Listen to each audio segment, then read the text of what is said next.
আসসালামু আলাইকুম ওয়া রাহমাতুল্লাহি ওয়া বারাকাতুহু। নাহমাদুল্লাহ সুবহানাহু ওয়া তাআলা ওয়া নুসাল্লি ওয়া নুসাল্লিমু আলা রাসূলিহিল আমিন ওয়া আলা আলিহি ওয়া আসহাবিহি আজমাইন। আম্মা বাদ। সম্মানিত দর্শক, কিছু দৈহিক কর্ম রয়েছে, এগুলো সহজ, খুব কঠিন নয়, কিন্তু এর ভিতর থেকে আমরা অনেক বরকত পেতে পারি।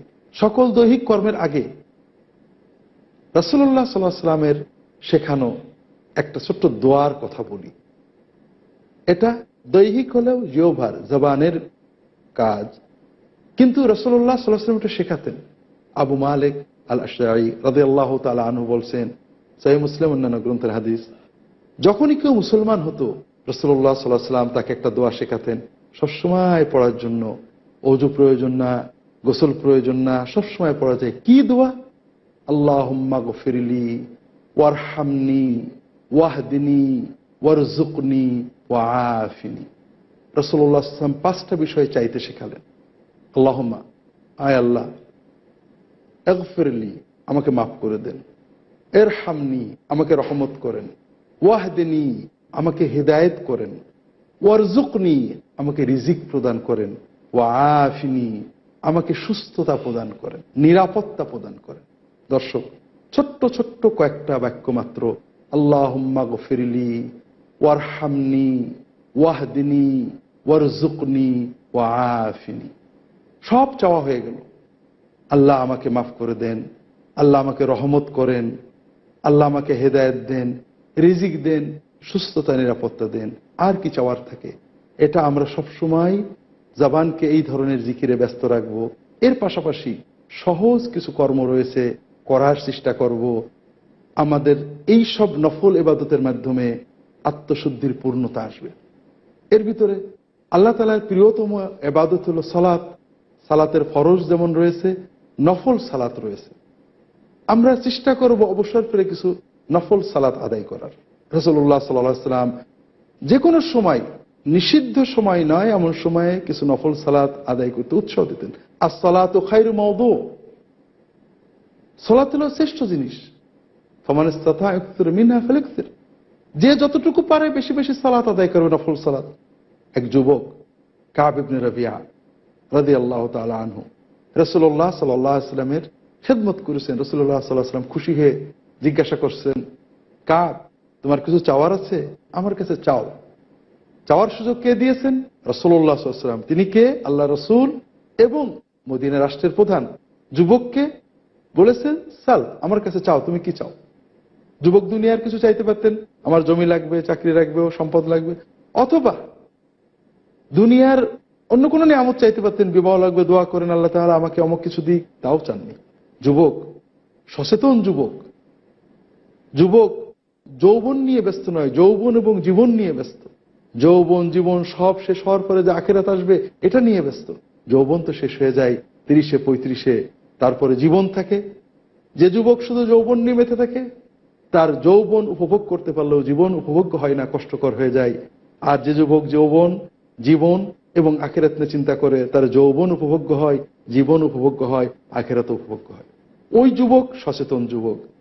রাসূলুল্লাহ সাল্লাল্লাহু আলাইহি ওয়াসাল্লামের কাছে বলছে, ইয়া রাসূলুল্লাহ, উরিদু মুরাফাকাতাকা ফিল জান্নাহ, আমি জান্নাতে আপনার সাথে থাকতে চাই। আওয়া গায়রা যালিকা ইয়া কাব, অন্য কোনো কিছু চাও না, শুধু এটাই চাও? আমি এটাই চাই, কারণ দুনিয়ার নিয়ামত তো শেষ হয়ে যাবে, যত নিয়ামত আমি গ্রহণ করি। আখিরাতের অনন্ত নিয়ামতের শ্রেষ্ঠ নিয়ামত জান্নাতে আপনার সাথে থাকতে চাই। ফাআইন্নি আলা যালিকা বিকাসরাতিস সুজুদ, রাসূলুল্লাহ সাল্লাল্লাহু আলাইহি ওয়াসাল্লাম বললেন, যদি জান্নাতে আমার সাহচর্য চাও তাহলে আমাকে একটু সাহায্য করো, বেশি বেশি নফল সালাত আদায় করো। দর্শক, কাজে আমরা চেষ্টা করব একটু অবসর ফিরে নফল সালাত আদায় করার। তবে এর ভিতরে আমরা 3টে সালাত এবং আরেকটা সালাত সম্পর্কীয় বিষয় বিশেষ করে উল্লেখ করি। একটা হলো সালাতুদ দুহা, পূর্বাহ্নের সালাত, যেটাকে আমরা চাশত বলে থাকি সাধারণ বাংলায়, ফার্সি ভাষায়। সূর্য ভালো করে উঠে যাওয়ার পরে, অর্থাৎ সূর্য উদয়ের 20-25 মিনিট পর থেকে জোহরের ওক্ত হওয়ার 20-25 মিনিট পূর্ব পর্যন্ত, যে সময়টা সকাল 7টা থেকে 11টা বা এই ধরনের সময়, শীত গ্রীষ্মে পার্থক্য হয়, এই সময়ে যে সালাত আদায় করা হয় একে বলা হয় সালাতুদ দুহা। আমরা অনেক সময় ইশরাক এবং চাশত বলে থাকি। এ সময় কিছু সালাত আদায় করতে রাসূলুল্লাহ সাল্লাল্লাহু আলাইহি ওয়াসাল্লাম খুবই উৎসাহ দিয়েছেন। কারণ সালাত মুমিনের প্রিয় ইবাদত, আল্লাহর প্রিয় ইবাদত।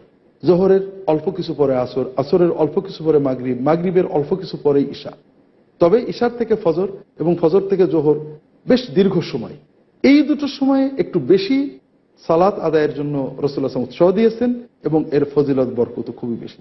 প্রথম সময় ফজরের পর থেকে জোহরের ভিতরে যে সময়টা, সূর্য উদয়ের পর থেকে জোহরের ওয়াক্ত শুরু হওয়ার কিছু সময় আগ পর্যন্ত। হযরত আনাস ইবনে মালিক রাদিয়াল্লাহু তাআলা আনহু বলছেন, রাসূলুল্লাহ সাল্লাল্লাহু আলাইহি ওয়াসাল্লাম বলেছেন, মান সাল্লাল গাদাতা ফি জামাআহ থুম্মা ক্বাদা ইয়াযকুরুল্লাহ হাত্তা ইযা তালাআতিশ শামস সাল্লা রাকআতাই আয-যুহা কামা ফারাকা রাকআতাইন কুতিবাত লাহু হাজ্জাতুন ওয়া উমরাতুন তাম্মাতাইনি তাম্মাতাইনি তাম্মাতাইন। যদি কেউ ফজরের সালাত জামাতে আদায় করে, এরপরে মসজিদে তার সালাতের জায়গায় বসে আল্লাহ তাআলার জিকির করতে থাকে, তাসবিহ তাহলিল অন্য কোনো আল্লাহর জিকিরে মশগুল থাকে, সূর্য উদয়ের পরে উঠে 2 রাকাত সালাত আদায় করে, তার জন্য একটা পরিপূর্ণ হজ এবং একটা পরিপূর্ণ উমরার সওয়াব আল্লাহ তাআলা লিখে দেন। অন্য হাদিসে আবু উমামা রাদিয়াল্লাহু তাআলা আনহু বলছেন, রাসূলুল্লাহ সাল্লাল্লাহু আলাইহি ওয়াসাল্লাম বলেছেন, মান সাল্লাল গাদাতা ফি জামাআতিন থুম্মা ক্বাদা হাত্তা ইয়ারকা ইউসাব্বিহা সুবহাতাদ দুহা রাকআতাই দুহা কুতিবাত লাহু উমরাতুন ওয়া হাজ্জা আও কানা কামুতামিরিন ওয়া হাজ। যদি কেউ ফজরের সালাত জামাতে আদায় করে, সালাত আদায়ের পরে বসে থাকে, এরপরে দোহা বা চাশতের বেলা উঠে যাওয়ার পরে দোহা বা চাশতের 2 রাকাত সালাত আদায় করে, তার জন্য একজন উমরাকারী একজন হজকারীর মর্যাদা আল্লাহ তাআলা বরাদ্দ করে দেন। হাদিসগুলো হাসান। ইমাম মুনজিরি আত-তারগিব ওয়া তারহিবের ভিতরে বিভিন্ন গ্রন্থ থেকে সংকলন করেছেন। তিরমিজি, আহমদ অন্যান্য মুহাদ্দিস সংকলন করেছেন। শেখ মোহাম্মদ নাসিরউদ্দিন আলবানী হাদিসগুলোকে হাসান বলেছেন। এই অর্থে অনেকগুলো হাদিস রয়েছে যেগুলো থেকে আমরা দেখি যে আল্লাহর দ্বীন আল্লাহ কত সহজ করেছেন। মক্কা শরীফে, মদিনা শরীফে যাওয়ার সুযোগ অনেকেরই হয় না, কিন্তু ফজরের সালাতটা আদায় করে পুরুষেরা অবশ্যই জামাতে আদায় করবেন। মহিলাদের জন্য জামাত নেই, জামাতে যাওয়ার জরুরত নেই। তারা ঘরে বসে সালাত যেখানে আদায় করেছেন, বাড়ির মসজিদেই, ঘরের মসজিদেই সালাতের জায়গায় সালাত আদায় করে কিছু সময় বসে থেকে যদি সূর্য উদয়ের পরে সালাতুদ দুহা 2 রাকাত, অন্তত 2 রাকাত আদায় করতে পারেন, তাহলে তার জন্য এত বড় মর্যাদা আল্লাহ তাআলা বরাদ্দ করবেন। দর্শক, সালাতুদ দুহা বা চাশ এই সময় আদায় করা জরুরি নয়। এই সময় থেকে দুপুরের আগ পর্যন্ত আদায় করা যায়। বরং আমরা বেরিয়ে গেছি, রোদ তেতে গিয়েছে, কর্মব্যস্ততার ফাঁকে 9টা-10টার দিকে আদায় করলে বিশেষ ফজিলত আওয়াবিনের সালাতের কথা বলা হয়েছে।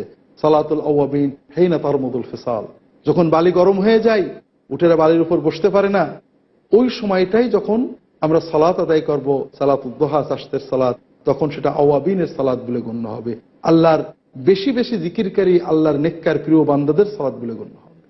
অন্য হাদিসে আবু হুরায়রা রাদিয়াল্লাহু তাআলা আনহু বলছেন, আওসানি খালিলি বিসালাত, আমার খালিল, আমার প্রিয় বন্ধু, আমার প্রিয়জন রাসূলুল্লাহ সাল্লাল্লাহু আলাইহি ওয়াসাল্লাম আমাকে 3টে বিষয় ওসিয়ত করেছেন। আল্লাহ আদা রাকআতাই দুহা, আমি যেন চাশতের এই 2 রাকাত সালাত কখনো না ছাড়ি। 2 নম্বর, আন আসুমা ফি কুল্লি শাহরিন সালাসাতা আইয়াম, প্রতি মাসে 3টে দিন রোজা রাখবো।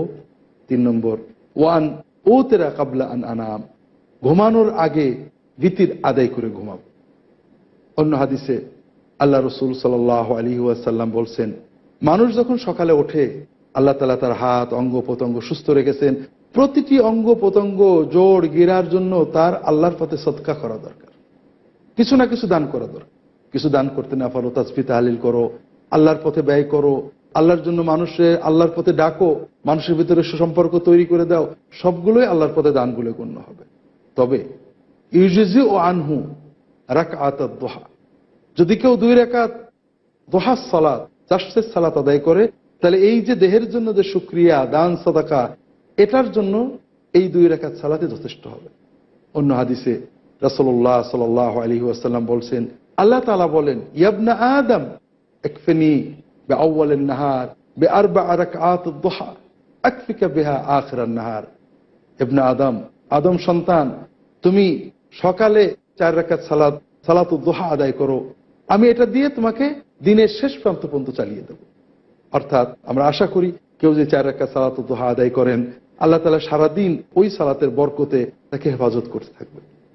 অন্য হাদিসে রাসূলুল্লাহ সাল্লাল্লাহু আলাইহি ওয়াসাল্লাম বলছেন, লা ইউহাফিযু আলা সালাতুদ দুহা ইল্লা আওয়াব ওয়া হিয়া সালাতুল আওয়াবিন।